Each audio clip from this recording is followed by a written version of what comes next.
In this video, I'm just going to show you how to block in the ocean prior to putting a wash on. So I've chosen my second size brush.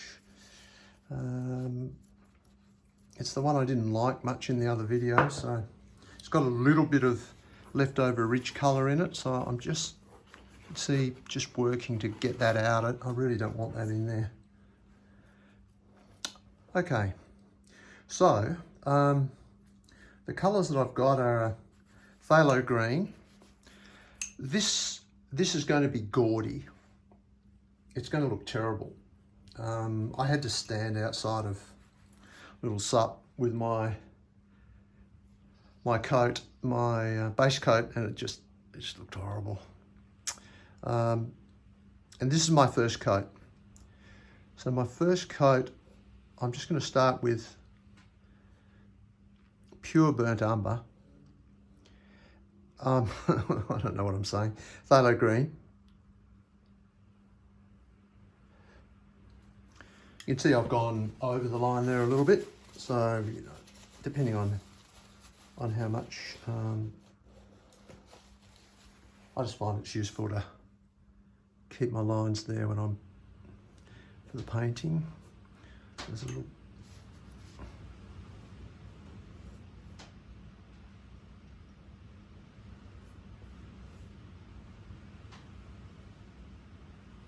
So looking to hold that line.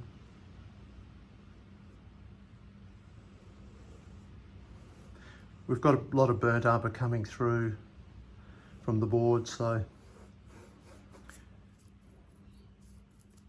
it's not too difficult to, there's no great need to be diluting or softening this phthalo green, which is, you know, as you see, a very strong colour.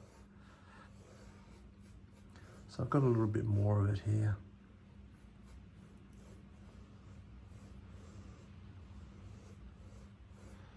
I can still see my sketch marks underneath.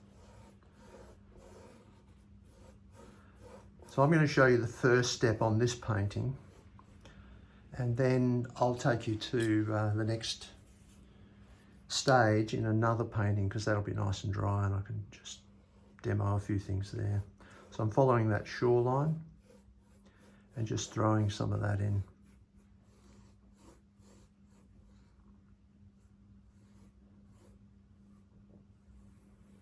Okay, so I want a flat, smooth ocean, and it's a little bit on the lumpy side, so I'm just going to do some of those nice flattening brush strokes, left to right.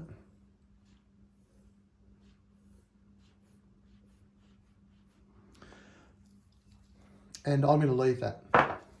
I'll come back to it and start to put layers on, but it's, you know, it's like the sky, it's like the ridge. You know, I can get it to this final stage, but it's just going to take me time. I'm not able to do that straight away. So it's a stepwise, iterative process. So this is more, you know, the next step. So I'll show you a few of the things that I've done. As you can see, quite a big difference between the two. So I'll let that other one dry, and some of the things I've done here, you can see this is quite a lot darker. So just for comparison purposes. And also there is already green paint on top of this, so, and I have lightened it up in places. So let me just show you what I've done. I'm going to paint in some of these reef areas. So just reproduce what I'd done previously. This is how my liquid comes, and you get it decanted into your little jars. So a little bit of liquid. Going to make up quite a dark mix. So a little bit of burnt umber, some lamp black, which is a very strong one, and then I want to hit it with quite a bit of blue to try and blue it, because my reading of that reef, so the reef in there is like it's like a dark blue, navy blue in there. So that's what I'm aiming to get. So I'm mixing that up. Could be bluer. I could try some of my primary cyan as well. That looks a little bit more like it. It's gone a little bit thick, so I'll just get a little dab of liquid to make it move a bit more. As soon as I sort of feel some resistance, I'll go to that. Okay, so what I'm doing here is I'm just putting in some reef like that. I'll just put a glove on because I'll need that to manipulate some of this paint. I need to use the fingers to do that. That's quite dark, so it may well be that I try and sort of feather it a little bit, but it's going to have a wash on top.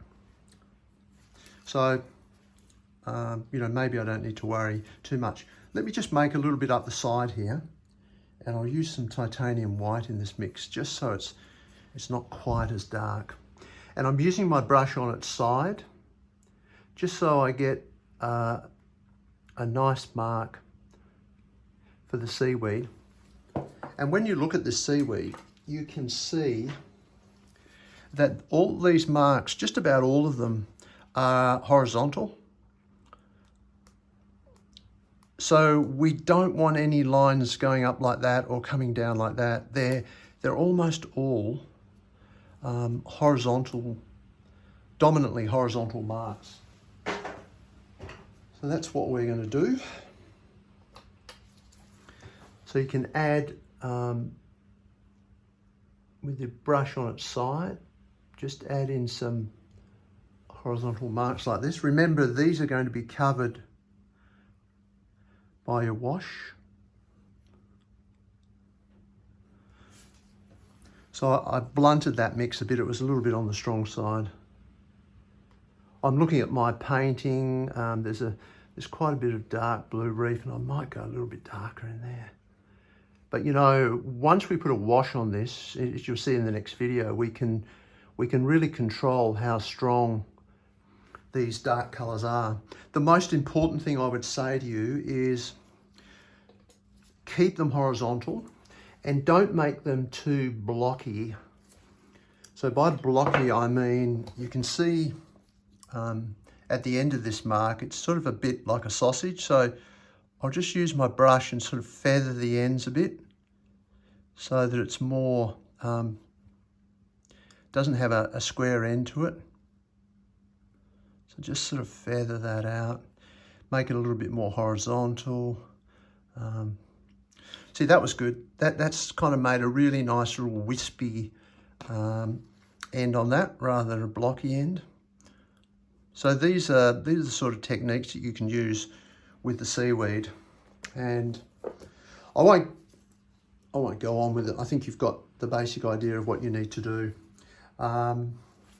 Just maybe a final thing is you could very easily go in now and work some of these shore areas. So I've just used a bit of phthalo green, and I also have this emerald green, which is quite a nice little bit more yellowy.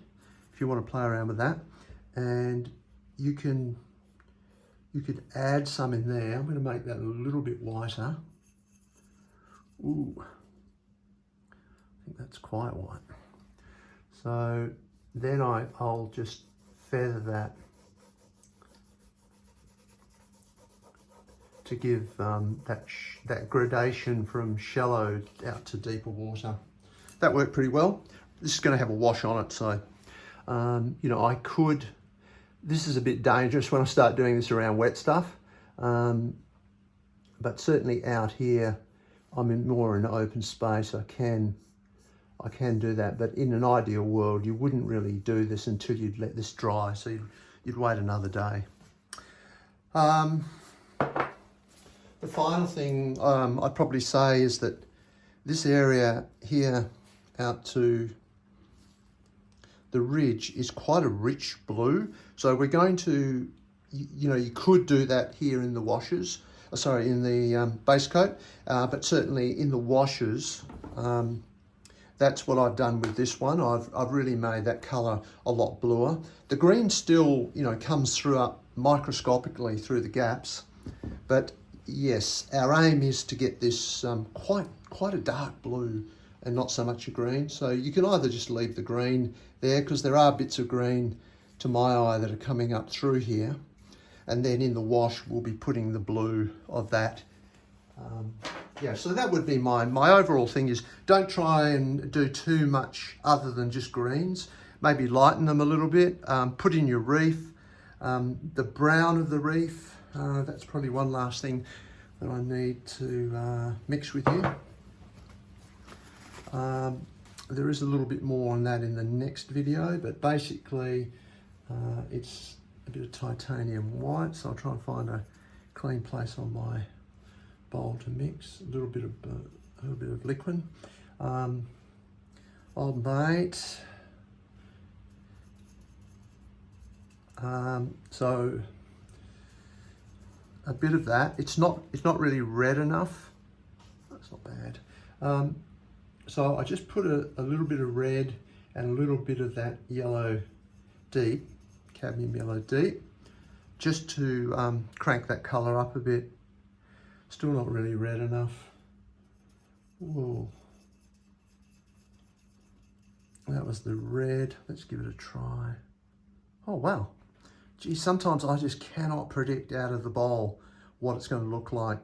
So colour's very much defined by what's around it. That looks kind of pale in there, but here it's not a bad reef colour. It's because we're going to put a wash on top, so it'll really blunt it. So you got what I did with that. It was titanium white, because I want it strong, opaque. My burnt umber got it to a certain point, and then I used my cadmiums red and yellow deep to just up the colour value of that and get it more towards this dry morning reef colour. Okay, so that's it for that video of painting the base of the ocean.